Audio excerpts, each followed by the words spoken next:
لیکن میں نے صاف انکار کر دیا۔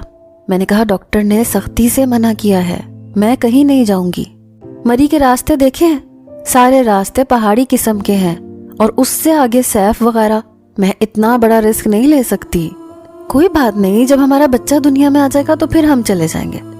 لیکن روہیل کا موڈ اس بات پر بہت خراب تھا۔ اگلی صبح میری ساس سسر نے بھی ہمیں جانے سے منع کر دیا کہ ایسی حالت میں سفر کرنے کی کوئی ضرورت نہیں ہے۔ میں ان کی بات کو اچھی طرح سے سمجھ گئی تھی، اس لیے میں نے کوئی بھی ناراضگی نہیں دکھائی، کیونکہ وہ جو کہہ رہے تھے میرے حق میں بہتر کہہ رہے تھے۔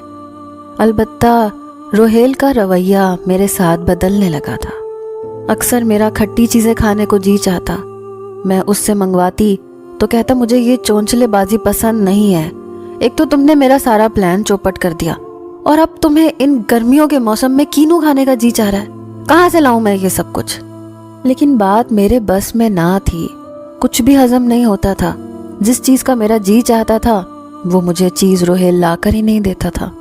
ایک بار میں نے اس سے اپنے لیے گول گپے منگوا لیے، لیکن وہ نہیں لے کر آئے۔ میرا دل اتنا برا ہوا کہ میں رونے لگ گئی۔ میں نہیں جانتی تھی کہ میرا دل کیوں اتنی شدت سے گول گپے کھانے کو کر رہا ہے۔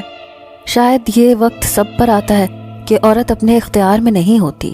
میں اتنا روئی کہ پوری رات میری رو رو کر گزری تھی۔ اگلے روز میری سوجی ہوئی آنکھیں دیکھ کر میرے سسر اور ساس نے پوچھا۔ مجبوراً میں نے اپنی ساس کو بتا دیا۔